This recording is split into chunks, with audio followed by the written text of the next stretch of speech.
하나님의 은혜가 여러분들 가운데 함께 하시기를 주님의 이름으로 축원합니다. 오늘 시편 말씀을 통해서 우리가 알 수 있는 것은 사람이 어떻게 보이지 않는 하나님을 알 수 있을까?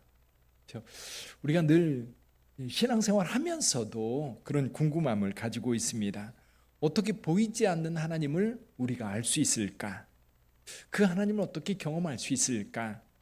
오늘 본문의 말씀에서는 두 가지를 이야기합니다. 하나는 자연을 통해서 하나님을 우리는 경험할 수 있고 맛볼 수 있다는 겁니다. 근데 천지 만물을 통해서 우리 하나님께서 살아계시다고 하는 것을 맛볼 수 있다는 거지요. 우리가 좀 마음을 열고 믿음의 눈으로 바라보면 하나님의 살아계심이 세상 곳곳에 그리고 자연 만물 속에 너무너무 아름답게 그리고 너무나도 웅장하게 그리고 너무나도 신비하게 그 속에 하나님을 경험할 수 있는 것. 여기 그래서 하늘이 하나님의 영광을 선포하고 궁창이 그의 손으로 하신 일을 나타낸다. 여기 이제 하늘이 하나님의 영광을 선포하고, 여기 하늘은 헤븐, 하나님이 계신 하늘을 이야기하고 있고요. 여기 궁창은 우리가 보통 하늘이라고 하는 스카이, 그렇게 표현이 되고 있습니다. 그 하늘에 예를 들면 석양에 해가 질 때라든지 아침에 해가 뜰 때라든지 아니면 먹구름이 몰려올 때라든지 그리고 소나기 구름이 일어나는 그런 모습들을 보면서 하나님의 그 신비한 손길을 그곳에서 보게 된지요.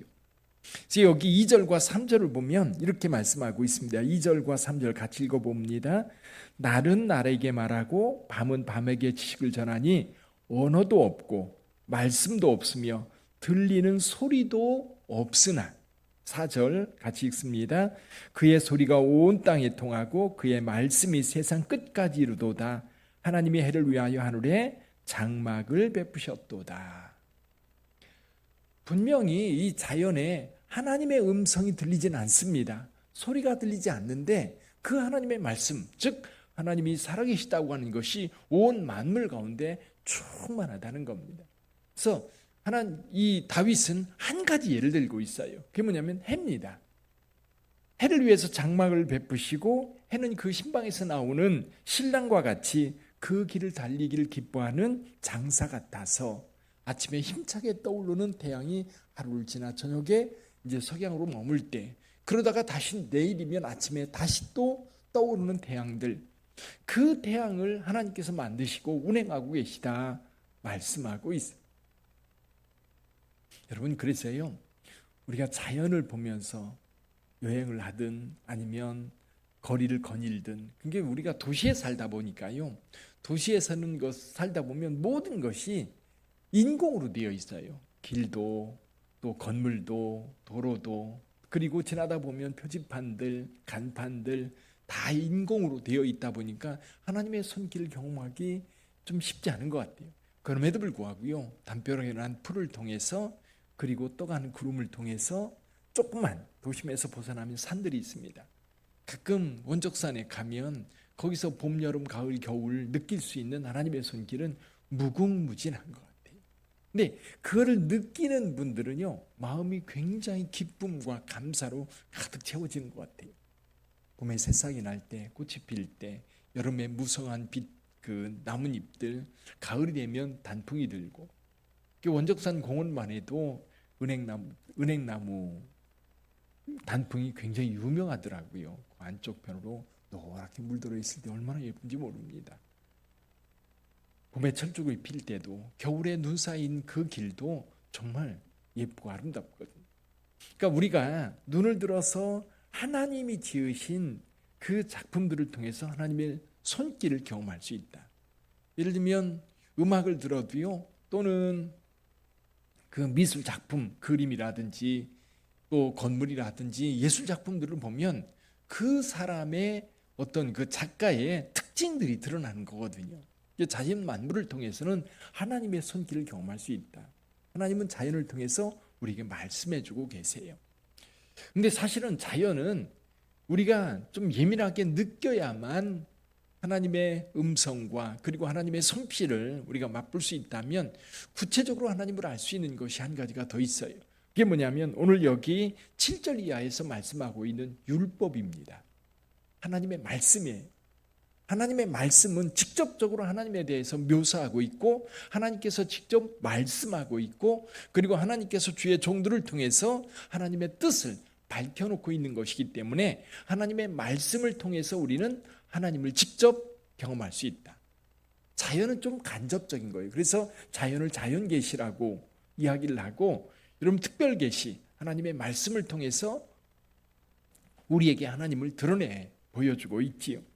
우리 7절부터 9절까지 한번 읽어볼까요? 7절부터 9절까지 여호와의 율법은 완전하여 영혼을 소성시키며 여호와의 증거는 확실하여 우둔한 자를 지혜롭게 하며 여호와의 교훈은 정직하여 마음을 기쁘게 하고 여호와의 계명은 순결하여 눈을 밝게 하시도다. 여호와를 경외하는 도는 정결하여 영혼까지 이르고 여호와의 법도 진실하여 다 의로우니. 여기 하나님의 말씀인 성경에 대해서 율법 또는 여호와의 증거, 여호와의 교훈, 여호와의 계명 이렇게 여러 가지로 표현하고 있는데 여호와의 말씀, 하나님의 말씀을 이야기합니다. 그래서 우리에게 기록된 말씀으로 성경이 주어졌고요. 이 성경을 읽으면서 많은 사람들이 하나님을 만납니다. 많은 사람. 그래서 이 성경을 읽다 보면 궁금한 것도 참 많은데요. 여러분 성경을 자세히 읽다 보면 성경이 우리에게 하나님을 가르쳐주고 성경을 통해서 우리가 하나님을 만날 수 있는 겁니다. 사랑하는 성도 여러분, 성경을 읽고 나서 성경에 대해서 이건 믿을 수 없는 책이야 라고 말하는 사람 한 사람도 없어요. 문제는 성경을 읽지 않기 때문에 문제가 됩니다. 세상 사람들은 교회에 대해서 많이 비판합니다.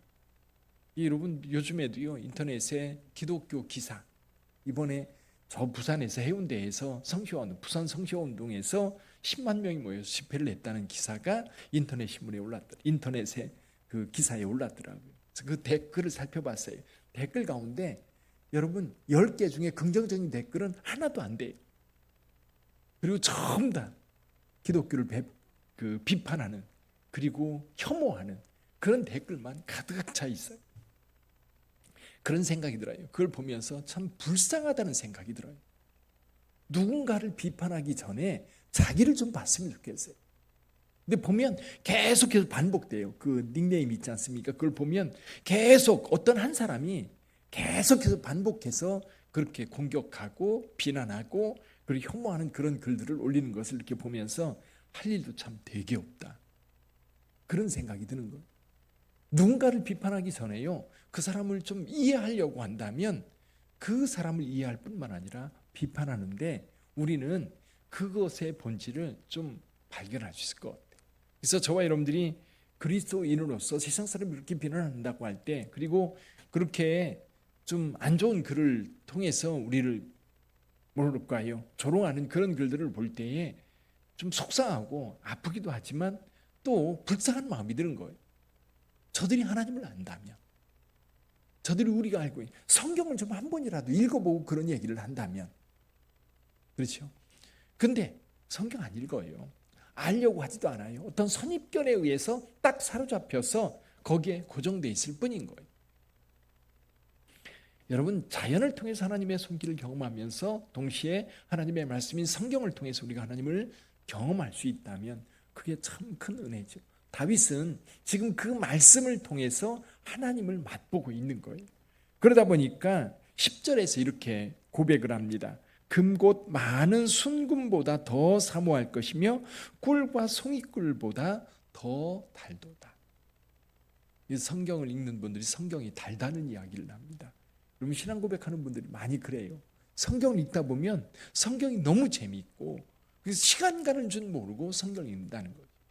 이제 연세가 드셔서 눈이 잘 안 보이고 앉아있기 힘들고 그런 분들은 오디오로 들으면 돼요. 요즘에 앱에 오디오가 잘 돼 있습니다. 속도도 조절을 할 수 있어요. 천천히 들어도 되고요. 좀 빨리 들어도 2배로, 4배로 이렇게 빨리 들어도 되고요. 그러다 보면 여러분 이 하나님의 말씀을 이렇게 접할수록 그 말씀이 내게 주는 은혜는 너무너무 큰 거예요. 그래서 여러분 하나님의 말씀이 내 안에 있을 때에 하나님께서 많은 것으로 응답해 주신다고 그래요. 그래서 하나님의 말씀을 읽고 하나님의 말씀을 묵상하고 하나님의 말씀을 암송할 때에, 그래서 그 말씀이 우리 안에 풍성하게 거할 때에 우리가 하나님 앞에 어떤 문제를 가지고 기도하면 하나님의 말씀으로 우리에게 응답해 주시는 거죠.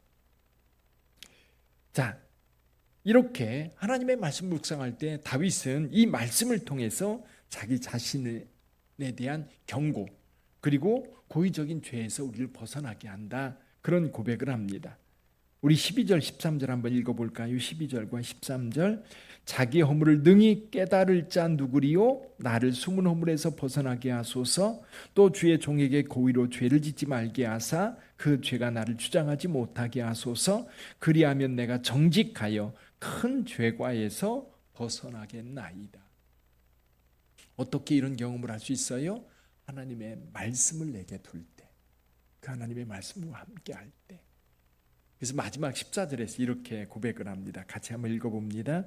나의 반석이시오 나의 구속자이신 여호와여, 내 입의 말과 마음의 묵상이 주님 앞에 연락되기를 원하나이다. 할렐루야. 오늘 여러분들이 기도하는 기도가 하나님 앞에 연락되기를 원합니다. 또 여러분들이 하나님의 말씀을 묵상하고, 또 여러분들의 입으로 내는 그 하나님의 말씀, 읊조리는 하나님의 말씀, 이것이 하나님께 다 상달되고 하나님 앞에 연락되어서 그 말씀을 따라 살고자 하는 여러분들을 그 말씀이 지켜주실 줄 믿습니다.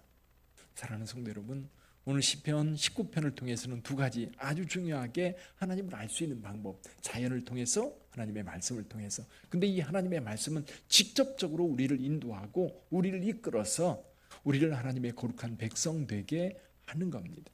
그래서 그 말씀을 늘 입에 두고 그리고 마음으로 묵상하고, 그럴 때에 하나님께서 내 마음, 내 말을 연락하여 주시고 들어주시고 이끌어 주신다. 할렐루야. 오늘 하루도 하나님의 말씀을 늘 묵상하며 사시기를 주님의 이름으로 축원합니다.